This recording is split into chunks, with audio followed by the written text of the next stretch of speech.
कभी सोचा है कि मार्केट में ये जो बड़ी बड़ी तूफानी चालें आती हैं, ये अचानक से कहाँ से आ जाती हैं? क्या ये सब बस ऐसे ही हो जाता है, या फिर इसके पीछे कोई है जो ये सब कर रहा है? आज हम स्मार्ट मनी के छोड़े हुए इन्हीं निशानों को पढ़ना सीखेंगे। ये एक ऐसा कॉन्सेप्ट है जो शायद ट्रेडिंग को देखने का नजरिया ही बदल दे। कितनी गहरी बात है ना? ये सोच हमें भविष्य देखने की कोशिश से हटाकर सबूतों पर ध्यान देने के लिए कहती है। मतलब हमें भविष्यवक्ता नहीं बनना है, हमें जासूस बनना है। हम ये अंदाजा नहीं लगा रहे कि आगे क्या होगा, हम तो बस ये देख रहे हैं कि जो बड़े खिलाड़ी हैं वो अभी इसी वक्त क्या कर रहे हैं। ये अटकलबाजी से निकलकर असली स्ट्रैटेजी की दुनिया में कदम रखने जैसा है। और बस यही तो सारा फर्क है। एक आम ट्रेडर को तो बस लहरें दिखती हैं, पर एक प्रोफेशनल ये जानता है कि इन लहरों को बना कौन रहा है।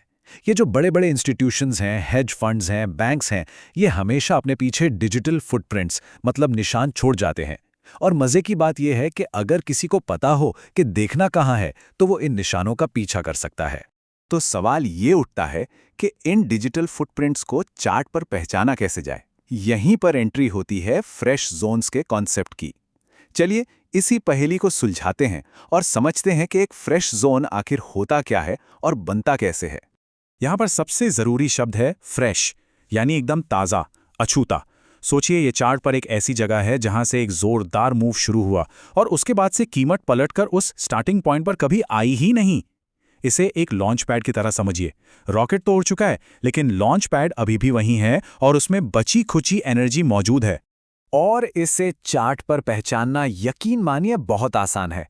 पहले कीमत एक छोटे से दायरे में सुस्त पड़ी रहती है, कंसोलिडेट करती है।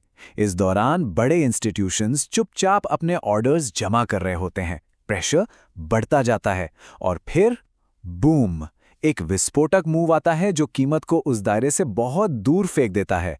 बस वो जो शुरुआती छोटा सा दायरा था ना, वही है हमारा फ्रेश जोन। ठीक है, तो हमने ये तो पहचान लिया कि फ्रेश जोन दिखता कैसा है, लेकिन ये इतना पावरफुल क्यों है? आखिर इसमें ऐसा क्या खास है? इसकी असली वजह एक बहुत ही दिलचस्प कहानी में छुपी है। इस बात को जरा ध्यान से समझिए। फ्रेश जोन चार्ट पर बनाया गया कोई मामूली डब्बा नहीं है। ये एक कहानी कहता है, एक बड़े इंस्टीट्यूशन के अधूरे काम की कहानी। और यही इसकी असली ताकत का सबसे बड़ा राज है। चलिए एक कल्पना करते हैं। मान लीजिए एक बहुत बड़ा फंड है जिसे हजारों करोड़ रुपए के शेयर खरीदने हैं। अब वो एक साथ बाय बटन तो दबा नहीं सकता, वरना कीमत आसमान पर पहुंच जाएगी। तो वो क्या करता है? वो चुपचाप धीरे धीरे ऑर्डर्स डालता है, लेकिन इससे पहले कि उसके सारे ऑर्डर्स पूरे हों, कीमत तेजी से भाग जाती है। नतीजा, उसके लाखों करोड़ों के ऑर्डर्स वहीं के वहीं छूट जाते हैं, उस फ्रेश जोन में बस इंतजार करते हुए। और इसीलिए जब कीमत घूम फिरकर पहली बार उस जोन में वापस आती है, तो वो लम्हा बहुत खास होता है। क्यों? क्योंकि उन छूटे हुए पेंडिंग ऑर्डर्स को भरने का ये पहला मौका होता है। और क्योंकि वहां अभी भी खरीदने या बेचने का एक जबरदस्त असंतुलन है, तो जैसे ही कीमत वहां पहुंचती है, बचे हुए ऑर्डर्स बिजली की तेजी से भरते हैं और एक शक्तिशाली रिएक्शन की संभावना सबसे ज्यादा होती है। अब एक ऐसी बात पर आते हैं जहां ज्यादातर ट्रेडर्स गलती कर बैठते हैं। एक बहुत बड़ी गलतफहमी है कि जितनी बार कीमत किसी जोन को छूती है, वो उतना ही मजबूत होता जाता है। लेकिन सच्चाई इसके बिल्कुल उलट है। इस कॉन्सेप्ट को समझना बहुत बहुत जरूरी है। हर बार जब कीमत उस जोन में वापस आती है, तो वो उन पेंडिंग ऑर्डर्स को सोख लेती है, उन्हें कंज्यूम कर लेती है। इसे एक एटीएम की तरह सोचिए, जिसमें लिमिटेड कैश है। हर बार जब कोई पैसे निकालता है, तो बैलेंस कम होता जाता है और एक दिन अकाउंट खाली हो जाता है। तो देखिए, फर्क साफ है। पहला टच एक हाई प्रोबेबिलिटी ट्रेड है, क्योंकि आप स्मार्ट मनी के साथ खड़े हैं, जिनके ऑर्डर्स अभी भी बाकी हैं। लेकिन दूसरा, या भगवान न करे तीसरा टच, वो ट्रेड नहीं, वो तो जुआ है। आप इस उम्मीद पर दांव लगा रहे हैं कि शायद एटीएम में कुछ चिल्लर बाकी रह गए हों। इस लाइन को तो कहीं लिख लेना चाहिए। जब भी कोई ऐसा जोन दिखे जो पहले ही टेस्ट हो चुका है, तो ये याद रखिए कि वहां ताकत पर नहीं, बल्कि बचे खुचे माल पर दांव लगाया जा रहा है।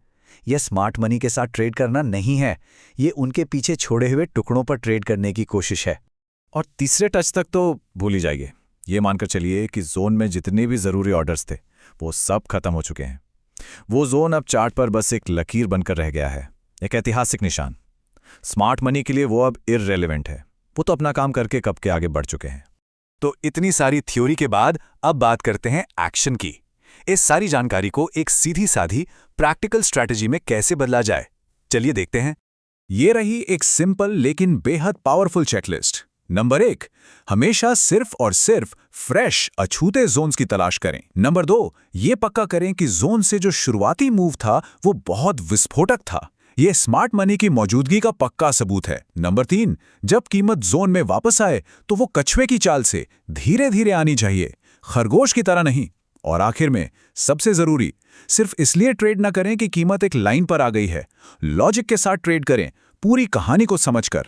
और आखिर में एक बात याद रखिए, ये सिर्फ एक ट्रेडिंग स्ट्रैटेजी से कहीं बढ़कर है।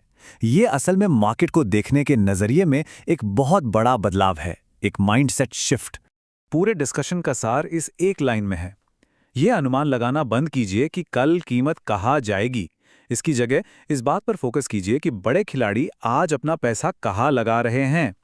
गेम भविष्यवाणी का है ही नहीं, गेम तो सही जगह पर सही समय में खड़े होने का है, मतलब पोजीशनिंग का है। और यहीं पर फ्रेश जोन्स अपना जादू दिखाते हैं। ये कोई क्रिस्टल बॉल नहीं है जो भविष्य बताए, ये तो एक एक्सरे की तरह हैं जो ये दिखाते हैं कि स्मार्ट मनी पहले से ही कहाँ खड़ी है। ये एक मौका देते हैं कि हम उनके साथ पोजीशन बना सकें, ना कि उनके खिलाफ। तो आखिर में बस एक सवाल सोचने के लिए, अपने चार्ट्स को देखिए और खुद से पूछिए, क्या ट्रेडिंग वहां हो रही है जहां स्मार्ट मनी आज है, या वहां जहां वो कल थी? इस एक सवाल का जवाब नतीजों में सब कुछ बदल सकता है।